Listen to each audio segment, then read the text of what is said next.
우리는 지금까지 하나님의 백성으로서 하나님의 말씀에 순종하는 자의 위치에서 말씀을 들었습니다. 오늘은 마지막 시간으로 권위자의 위치에 있는 하나님의 백성들에게 주시는 메시지를 나누려고 합니다. 물론 이 말씀 역시 우리가 권위자로 살아갈 때 순종해야 할 말씀입니다. 그러나 제가 40년 가까이 신앙생활을 하면서 권위 아래에서 권위에 순종해야 한다는 취지의 말씀은 많이 들었지만 상대적으로 권위자의 위치에서 어떤 삶을 살아야 하는지에 대한 취지의 말씀은 상대적으로 적게 들었던 것 같습니다. 실제 우리의 최종 권위자이신 예수님이 성경의 핵심 주제이기에 그분을 닮아야 하는 권위자의 삶 또한 우리가 순종하는 자, 또한 그 순종하는 자보다 권위자의 위치에 있으면서 그 권위 아래에 있는 자들을 어떻게 섬겨야 하는지, 이 부분도 동일한 비중으로 다루어져야 합니다. 여러분 그렇지 않겠습니까? 여러분 여기에서 우리가 권위 아래에 있는 사람이 권위 아래만 있는 사람이 어디 있겠습니까? 여러분 언젠가는 다 권위자가 됩니다. 그렇죠?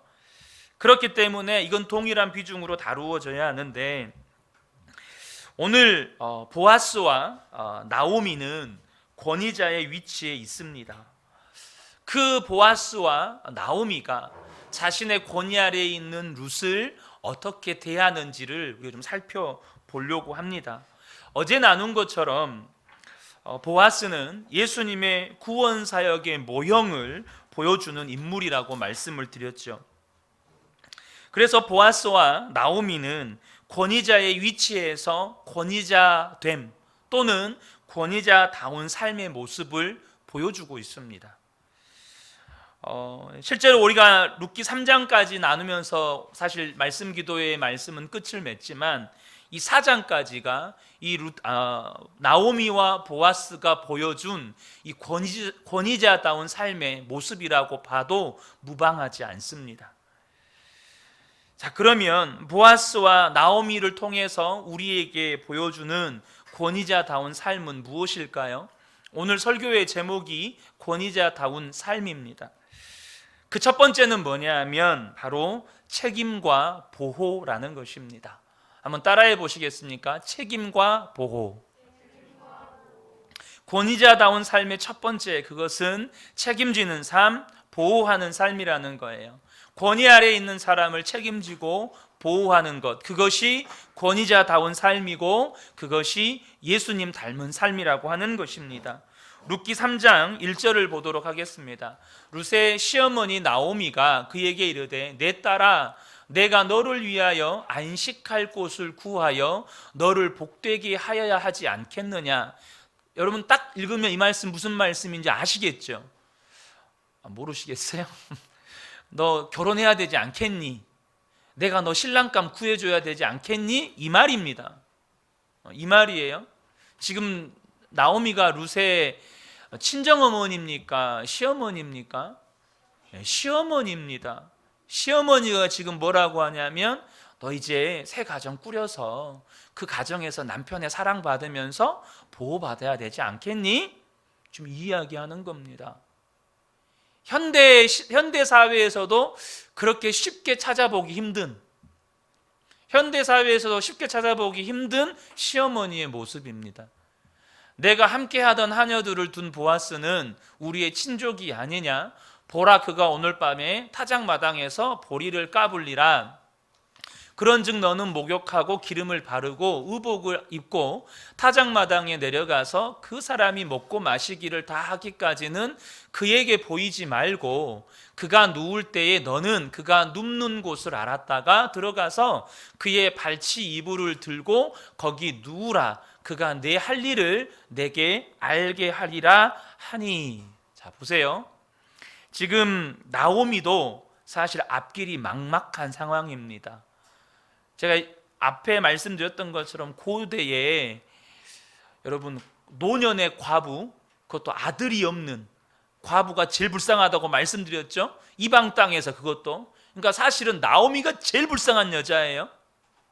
그래서 나오미가 살 수 있는, 그러니까 나오미가 뭔가 희망을 발견할 수 있는 유일한 길은 나오미도 새로운 가정을 꾸리는 거예요. 고대 사회에서는 그거 외에는 방법이 없어요.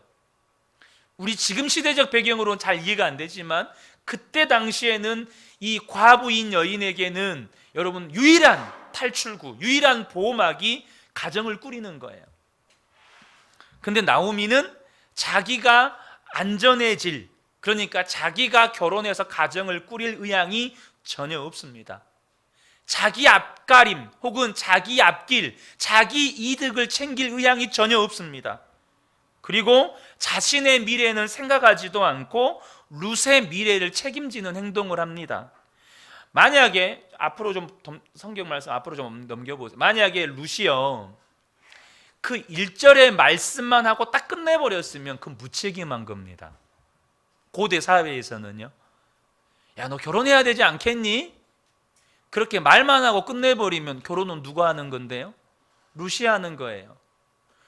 룻이 결혼을 하려면 나오미가 나서주지 않으면 결혼할 수 없어요. 그러니까 말만 결혼해야 되지 않겠니? 말만 꺼내놓으면 그것은 희망 고문이에요. 룻이 할 수 있는 게 아무것도 없는 상태에서 너 결혼해라, 새로운 남자 찾아가라, 이게 말이 됩니까? 안 되는 거예요. 근데 나오미가 어떻게 합니까? 룻을 결혼시키기 위한 결혼 대작전을 펼칩니다. 웃겨? 우리 주원이 웃기구나. 지금 룻을 결혼시키기 위한 계획을 세워요. 룻은 생각할 수 없는 계획을 나오미가 세웁니다.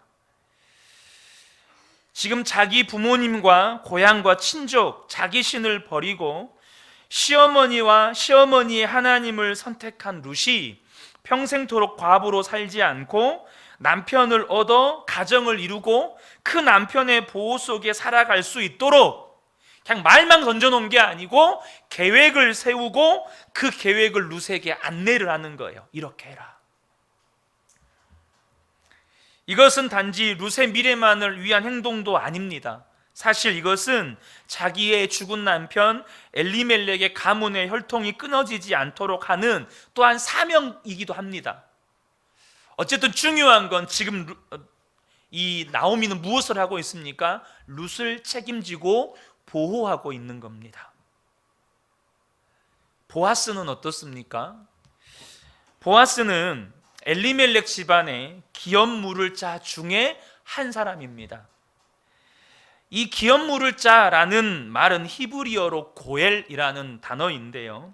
이 이스라엘의 고엘 제도는 하나님께로부터 할당받은 각 가문의 기업들이잖아요. 기업 땅들.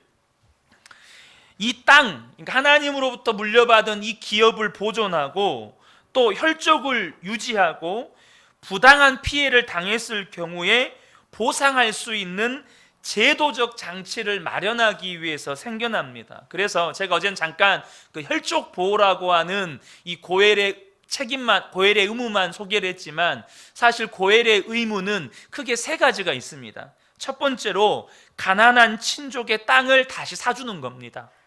그러니까 어쨌든 뭐 망했든지 어쨌든지 간에 기업을 뭐 빚을 내면서 팔아버렸지도 않겠어요. 근데 그 땅을 다시 사주는 거예요.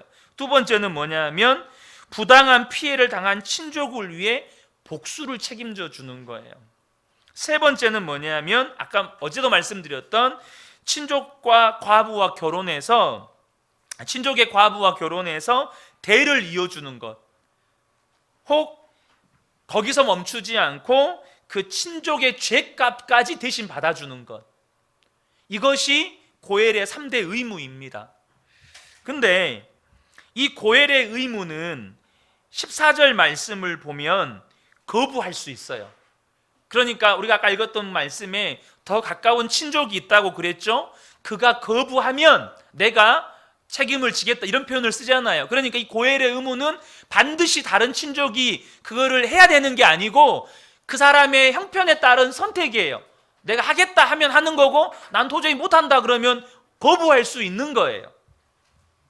그러니까 이 보아스는 거부할 수 있어요? 없어요? 거부할 수 있는 거예요. 보아스는 거부해도 돼요. 근데 보아스가 어떤 태도를 취합니까? 이 룻을 책임지는 태도를 취합니다. 그런데 그 책임도 두리뭉실하게 책임지는 게 아니고 확실하고 안전한, 그리고 완전한 책임을 집니다. 이게 무슨 말일까요? 12절을 보겠습니다. 참으로 나는 기업 물을 자이나, 나는 맞다, 너의 기업 물을 자이다, 나에게는 고엘의 의무가 있다. 그런데 기업 물을 자로서 나보다 더 가까운 사람이 있다. 이걸 먼저 이야기를 합니다. 여러분, 이 사실을 상기시켜 주는 것, 이 사실을 인지시켜 주는 것은 굉장히 중요한 겁니다. 왜냐하면 보아스보다 더 가까운 친족이 고엘의 의무를 행할 더 가까운 친족이 있는데, 그 사실을 고지하지 않고 그냥 자신이 룻을 아내로 받아들였을 경우에 이 심각한 문제가 생겨요. 내가 더 가까운 친족인데 왜 내 허락 없이 네가 먼저 이런 행동을 했느냐라고, 이것은 유대인의 관습과 율법상의 심각한 위배 사항이 되는 거예요.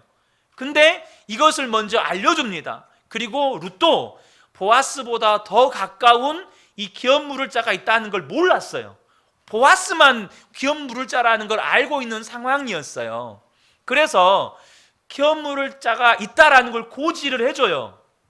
근데 중요한 건 보아스가 여기서 끝내지 않는다는 거예요. 다시 말하면 13절을 보겠습니다. 이 밤에 여기서 머무르라. 아침에 그가 기업 물을 자의 책임을 내게 이행하려 하면 좋으니 그가 기업 물을 자의 책임을 행할 것이라. 만일 그가 기업 물을 자의 책임을 내게 이행하기를 기뻐하지 아니하면 여호와께서 살아계심을 두고 맹세하노니 내가 기업 물을 자의 책임을 내게 이행하리라. 자, 보세요. 만약에 지금 14절이 빠져 있고 보아스가 나보다 더 가까운 기업 물을 자의 책임 있는 사람이 있다, 그 사람한테 가봐라 라고 안내만 해줬으면 룻이 어떻게 됐을까요? 룻 어떻게 됐을 것 같으세요? 여러분, 4장에 보면 보아스가 그 기업 물을 자의 책임이 더 있는 가까운 친족에게 가서 이러이러한 상황을 설명하고 네가 고엘의 의무를 행할 것이냐 말 것이냐 물었을 때 어떻게 합니까? 나는 못하겠다, 나는 거부한다, 나는 그거 안 할란다 라고 거부를 해요. 만약에 이 13절이 없으면, 13절이 없이 단지 보아스가 룻에게 더 이 기업 물을 자의 책임이 많은 가까운 사람에게만 딱 소개만 해주면, 그 사람이 거부해버리면, 우리는 거부한다는 거 알잖아요. 말 그대로 룻은 낙동강 우리알 되는 거예요. 그러지 않아요? 나보다 더 가까운 사람이 있어, 그 사람한테 가봐. 안내하는 건 좋은 거죠. 안내해 주는 거 좋은 거예요. 근데 여러분, 그거는 거기까지만 끝내버리면 그것은 책임 회피예요. 그건 비겁한 거예요. 그러지 않나요? 그건 책임 회피고 비겁한 거예요. 근데 보아스가 어떻게 하죠?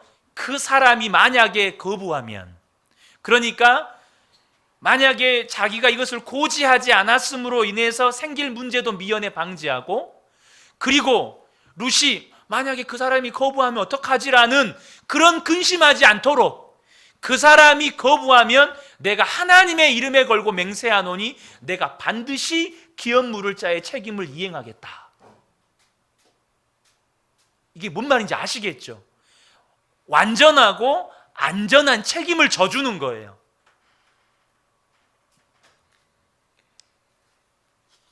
사랑하는 성도 여러분,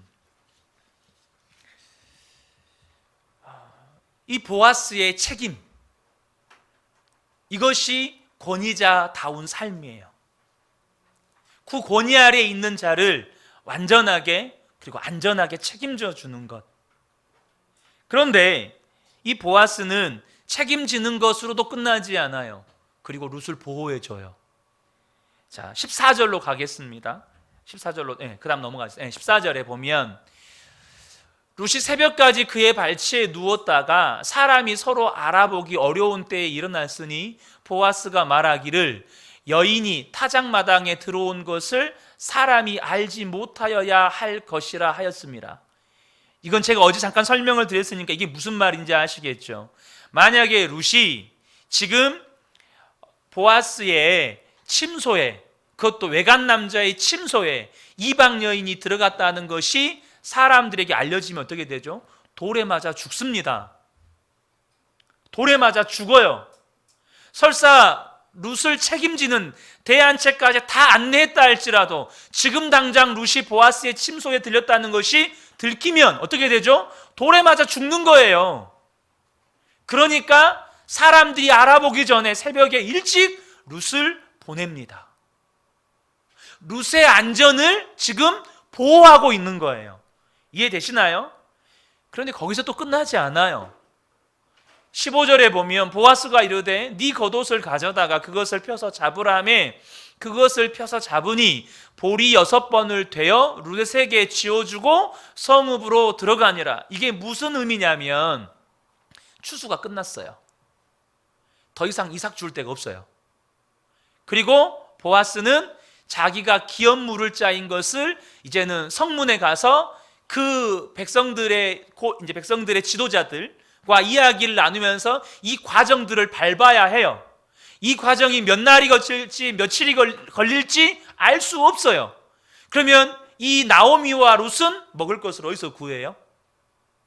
그러니까 보아스가 이 룻에게 기업물을 짜에 책임을 질 것이 이 마을 안에, 이 고을 안에 공표가 되고 그때까지 룻과 나오미가 먹을 식량이 필요해요. 그러니까 그들이 이제 자기가 자기의 그늘 아래, 자기의 날개 아래 들어오기 전까지 먹을 것을 보존해 주는 거예요. 굶지 않도록, 그들이 굶주리지 않도록 식량을 다 책임져 주는 거예요. 이게 보호예요. 이것이 권위자다운 삶의 모습이라는 거예요. 지금 보아스나 나오미나 자기 앞가림 혹은 자기 명성, 자기가 먹고 살 문제, 자기의 어떤 유익을 위해서 막 애쓰거나 머리 굴리지 않고 어떻게 하면 룻을 결혼시켜서 아름다운 가정 속에서 보호받고 살아가게 할까? 어떻게 이 여인이 내 그늘 아래서, 내 날개 아래서 보호받으면서 살게 할까? 지금 이걸 고민하고 있는 거예요. 사랑하는 성도 여러분, 저와 여러분은 이런 권위자다운 삶을 살아가고 있는 그런 권위자이신가요? 이 권위자다운 삶의 첫 번째 모습, 책임과 보호라고 하는 것입니다. 저는 우리 그은혜교회 모든 성도님들이 권위 아래에 있는 사람들을 책임지고 보호해 주실 수 있는 넓은 품을 가지신 분들 되시기를 주님의 이름으로 축복합니다. 자, 두 번째입니다. 두 번째는 뭐냐 하면 두 번째 전에 이 모습을 보면요, 누구의 모습이 떠오르냐면 여러분 예수님의 아버지 요셉이 떠올라요. 자, 마태복음 1장 18절과 19절입니다. 예수 그리스도의 나심은 이러하니라. 그의 어머니 마리아가 요셉과 약혼하여 동거하기 전에 성령으로 잉태된 것이 나타났더니 그의 남편 요셉은 의로운 사람이라 그를 드러내지 아니하고 가만히 끊고자 하여. 이때 당시 아까 말씀드렸죠. 결혼하지 않은 여인이 임신을 했다. 돌에 맞아 죽습니다. 그러니까 요셉은 마리아를 보호하고 싶었어요. 지켜주고 싶었어요. 근데 천사의 안내를 받죠. 그래서 자기가 데리고 옵니다. 그리고 사람들에게도 자신의 아이인 것을 알립니다. 이게 책임지는 것이고 보호하는 것이에요. 자, 두 번째는요, 권위자다운 삶의 두 번째 모습은 뭐냐면 관대함 그리고 자기 반성이 먼저라는 거예요. 관대함과 자기 반성이 먼저라는 것. 어제 나눈 것처럼 지금 룻이 보아스에게 하는 행동은, 그러니까 이방 여인이 외간 남자의 침소에 들어가는 행동, 나아가서 과부가 된 당사자가 그 기업물을 책임이 있는 당사자에게 직접적으로 이것을 요구하는 건 일반적인 관행이 절대 아니라고 말씀을 드렸죠. 이것은 돌에 맞아 죽을 행동이에요. 오히려 그것은 나오미가 보아스에게 요청해야 되는 행동이기도 하죠. 그러니까 룻의 행동은 딱 비판받기 좋은 행동이고 비난받고 정죄받기 좋은 행동입니다. 그런데 권위자된 보아스의 태도를 한번 보세요. 10절부터입니다. 그가 이르되, 룻을 향해서 뭐라고 부릅니까? 내 딸아라고 부릅니다. 내 딸아, 여호와께서 내게 복 주시기를 원하노라. 첫 번째 보아스의 태도, 룻을 축복하는 거였어요. 룻의 행동에 대해서 한마디도 하지 않았어요. 룻이 무엇을 잘못했는지 한마디도 하지 않았어요. 첫 번째, 룻을 대하는 이 보아스의 태도는 축복이었어요. 네가 가난하건 부하건 젊은 자를 따르지 아니하였으니 내가 베푼 인애가 처음보다 나중이 더하도다. 이건 뭘까요? 분명히 룻의 행동 중에 잘못된 것이 있어요. 근데 그 잘못된 것은 말하지 않고 나이 많은 자기를 이렇게 호의적으로 대하는 것이 네가 참 인애가 처음보다 나중이 더하도다. 그러니까 룻이 잘못한 건 이야기하지 않고 잘한 것만 칭찬해줘요. 뭔 말인지 아시겠어요? 룻이 분명히 잘못한 행동들이 있어요. 일반적인 그들의 관행상 절대 하면 안 되는 행동들이에요. 그건 이야기 안 해요. 그리고 룻이 지금 자기를 선대하는 것, 그것에 대해서 이야기를 하는 거예요. 11절이죠. 그리고 이제 내 딸아 두려워하지 말라. 내가 네 말대로 다 이행하리라. 네가 현숙한 여자인 줄 나의 성읍 백성이 다 아느니라. 이 말은 뭔 말이죠? 행동을 보지 않고 룻의 실체를 보는 거예요. 룻의 믿음을 보는 거예요. 지금 당장의 순간에 잘못된 행동일 수 있어요. 그걸로 룻을 전체 평가하지 않고 룻이 지금까지 어떤 삶을 살아왔는지 그의 믿음과 그의 삶 전체를 보고 판단하는 거예요. 12절이 중요해요. 참으로 나는 기업을 물을 자이나. 자, 보세요. 참으로 나는 기업을 물을 자이다. 이 말 안에 어떤 의미가 담겨져 있냐면, 맞다, 나는 참으로 기업 물을 자이다. 여러분, 보아스가 나오미가 모압 땅에서 망해서 그 고을로 다시 돌아왔다는 소문을 알고 있었을까요? 몰랐을까요? 알죠? 이미 고을 안에 소문이 다 났다고 보아스도 이야기했잖아요. 그럼 보아스는 본인이 그 가문의, 엘리멜렉 가문의 책임 물을 자, 기업 물을 자 중에 한 사람인 거 본인 스스로 알고 있을까요? 모르고 있을까요? 알고 있어요. 근데 이 말이 뭔 말이에요? 참으로 나는 기업 물을 자이나, 내가 분명히 기업 물을 자가 맞는데 지금까지 나는 그것을 모른 채 하고 있었다.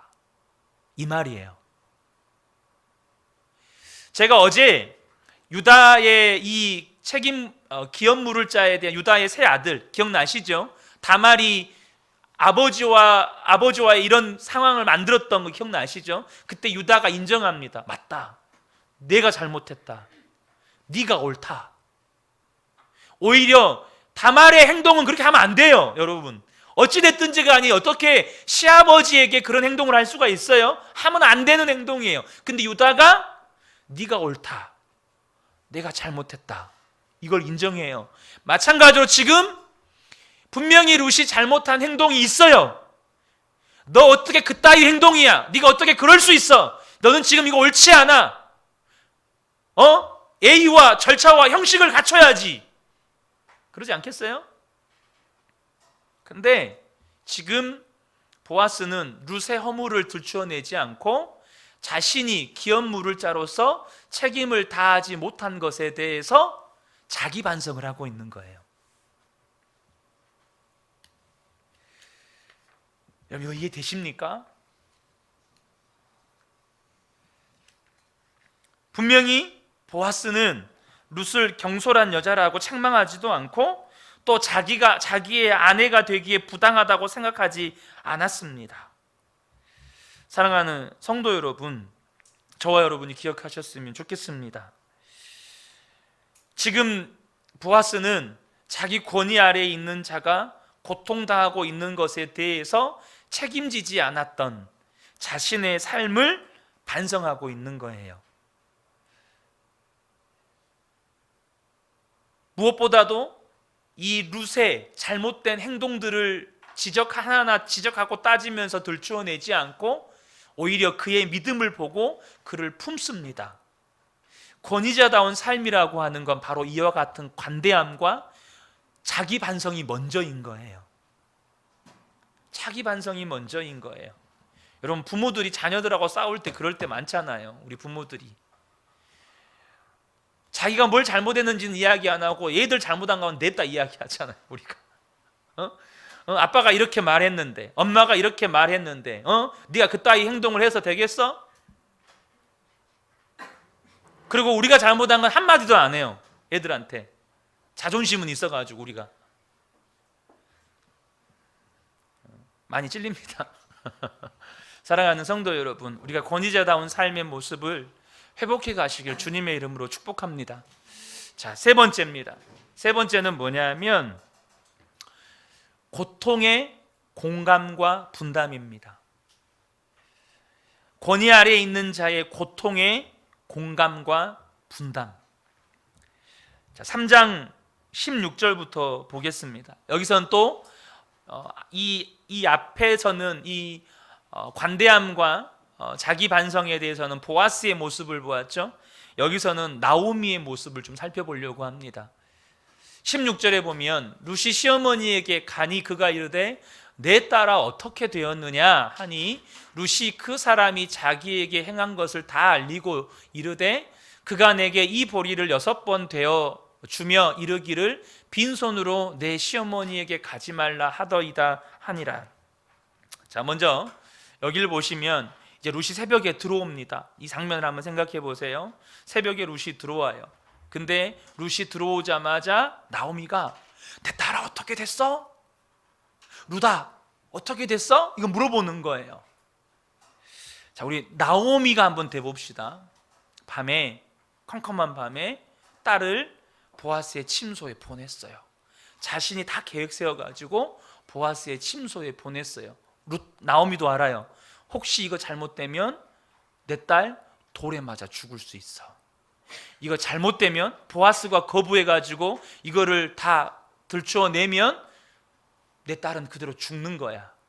이거 알아요, 몰라요? 알아요. 자, 그러면 지금 나오미는 어떻게 하고, 지금 룻은 여기 이제 룻의 장면만 기록이 되어 있으니까 룻을 보내고 난 다음에 나오미가 어떻게 하고 있는지는 성경에 기록되어 있지는 않아요. 근데 나오미는 어떻게 하고 있었겠냐고요. 아이고 이제 다리 쭉 뻗고 잤었겠다. 아이고 피곤하다 야 하고 이렇게 잤을까요? 여러분 그랬을까요? 이 일이 잘못되어서 이 유대인의 율법에 의해 돌에 맞아 죽는 건 아닐까? 보아스가 거부하지는 않을까? 그러면 나는 어떻게 해야 하나? 이 며느리를 보아스에게 보낸 이 나오미의 심정이 여러분 이러지 않았을까요? 아마 나오미는 룻이 돌아올 때까지 밤을 꼴딱 샜을 거예요. 그러니까 룻이 들어오자마자 내 딸아 어떻게 됐느냐? 이거부터 물어보는 거예요. 여러분 룻을 향한 나오미의 호칭을 보세요. 아까 보아스도 내 딸아라고 호칭하죠. 근데 이 시어머니 나오미의 호칭은 또 달라요. 뉘앙스가 달라요. 보아스의 내 딸아라고 하는 호칭은 그래도 뭔가 거리감이 있는 호칭이에요. 룻을 존중히 여기지만 그래도 일정한 격식을 갖추고 거리를 둔 호칭이에요. 근데 나오미의 호칭은, 나오미의 내 딸아 하는 이 호칭은 거리가 없어요. 지금 거리가 완전히 내 분신이에요. 내 분신. 내 딸아 어떻게 됐니? 라고 지금 물어보는 거죠. 룻을 향한 호칭에서 내용이 우리가 볼 수 있는 건 이 시어머니 나오미는 룻의 두려움과 룻의 고통을 함께 공감하고 있었던 거예요. 룻도 밤에 보아스를 찾아가면서 조마조마하고 두려워하고 무서워 떨면서 갔을 거고, 나오미도 룻 보내놓고 집에서 두려워하고 떨면서 정말 하나님 앞에 어떻게 하죠 주님? 막 그러고 있는 거예요. 고통의 공감, 그리고 이 두렵고 떨리는 마음으로 나오미가 집에 혼자 있으면서 했을 거, 뭐 했을 것 같으세요? 뭐 했을 것 같으세요? 하나님 앞에 기도하고 있지 않았을까요? 근데 이게 추정이 아니고 나오미는 분명히 그랬어요. 왜냐하면 18절에 이런 내용이 나와요. 이에 시어머니가 이르되 내 딸아 이 사건이 어떻게 될지 알기까지 앉아 있으라. 그 사람이 오늘 이 일을 성취하기 전에는 쉬지 아니하리라. 뭔 말인지 아시겠죠? 그 사람이 이 일을 성취할 때까지 나는 쉬지 않겠다. 이 쉬지 않겠다는 말은 내 안에는 평안이 없다. 내가 평안하게 지내지 않겠다. 이게 뭔 말이죠? 나는 여호와 앞에서 기도하겠다. 자, 보세요. 그러면 나오미가 밤새도록 뭘 하면서 지새웠을지가 상상되시죠? 룻이 보아스에게 찾아갔을 때 보아스에게 딱 들켰어요. 룻이 보아스에게 이렇게 합니다. 나는 당신의 여종이오니 당신의 옷자락으로 나를 덮어주십시오. 보죠? 주님, 나는 주님의 종이오니 주님의 날개 아래 나를 덮어주십시오. 이 룻이 이 고백을 할 때 상상해 보세요. 나오미는 집에서 뭐 하고 있었을까요? 이스라엘의 하나님, 내 딸을 당신의 날개 아래 보호해 주세요. 주님, 내 딸을 불쌍히 여겨주셔서 안식할 곳을 얻도록, 안식할 곳을 얻어서 복을 얻게 해주세요. 이 못난 셈이 믿고 자기 민족을 등지고 하나님의 딸이 된 제 딸을 가엾이 여겨서 하나님 이제는 남편을 만나 안식을 얻게 해 주소서. 말이 조금 다를 수 있을란가 몰라도 저는 확언컨대 확신하건대 나오미는 이런 기도를 하고 있었을 거예요. 주님, 내 딸을 주님의 날개 아래 보호해 주세요.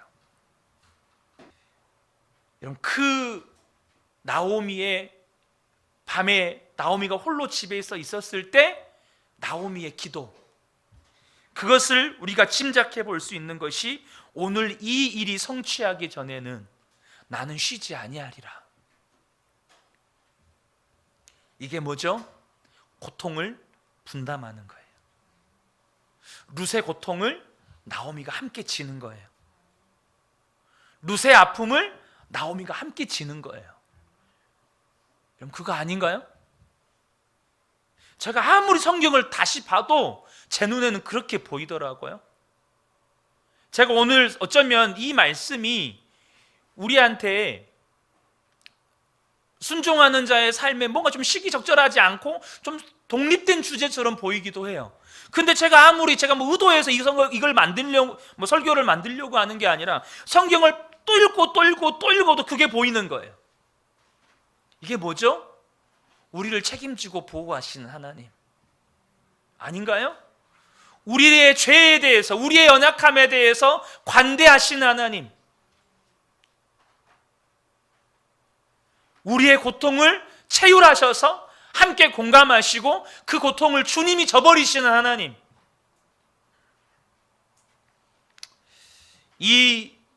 오늘 이 일이 성취하기 전에는 내가 쉬지 아니하리라는 이 고백에서 사무엘의 결단이 보이는 거예요.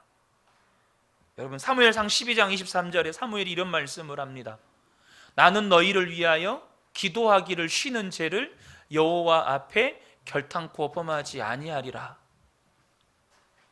나는 너희를 위하여 기도하기를 쉬는 죄를 하나님 앞에서 결단코 범하지 아니하리라. 아멘. 우리 사랑하는 부모님들, 자녀를 위하여서 기도를 쉬면 그건 하나님 앞에서 범죄하는 거예요. 우리 아버지들 잘 들으셔야 돼요. 우리 어머니들 잘 들으셔야 돼요. 자녀를 위한 기도를 쉬면 그것은 하나님 앞에서 죄 짓는 거예요. 목사인 제가 우리 성도님들을 위해서 하는 기도를 쉬면 그건 하나님 앞에서 죄 짓는 거예요.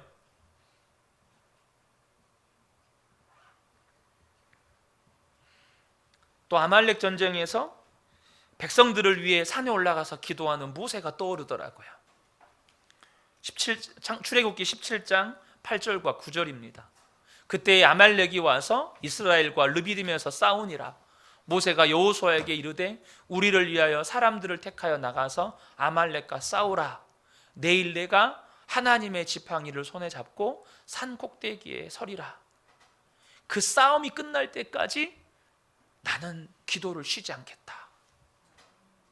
그 싸움이 끝날 때까지 나는 기도를 쉬지 않겠다. 여러분, 이것이 권위자의 삶입니다.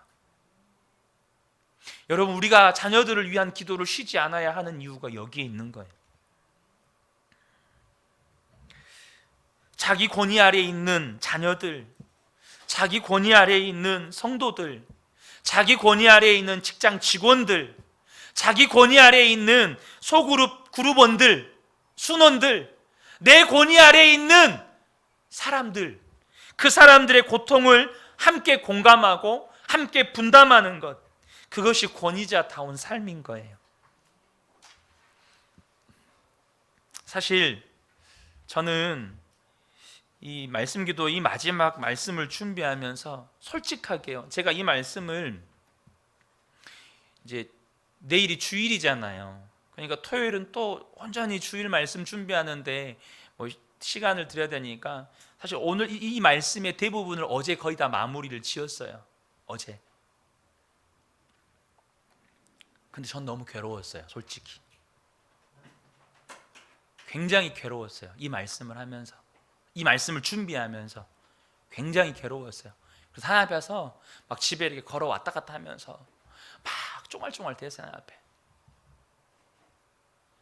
하나님, 왜 저한테는 이런 권위자가 아니라 늘 엄하고 무서운 권위자만 붙여주셨어요?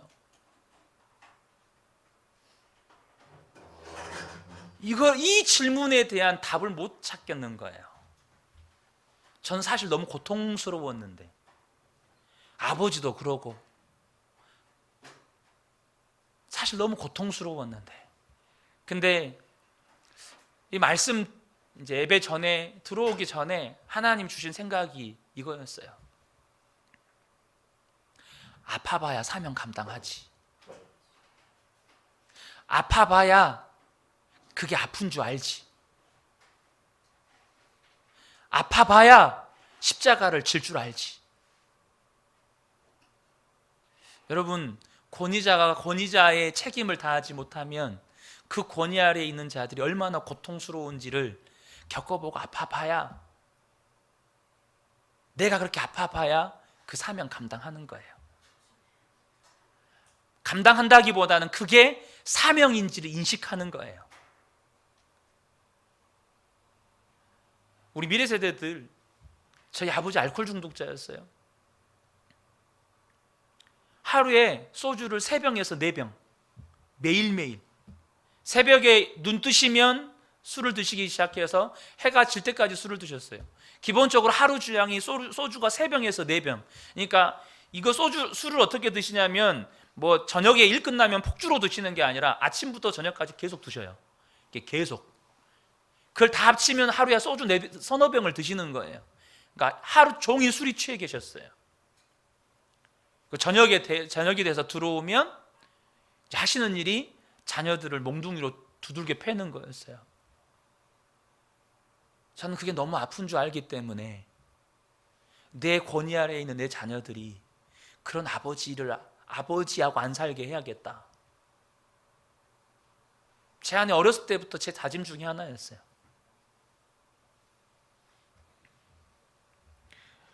제가 다 나눌 수는 없지만, 권위자가 권위답지 못했을 때 그 권위 아래에 있는 자들의 아픔과 고통을 알기 때문에, 내가 책임지는 권위자가 돼야겠다.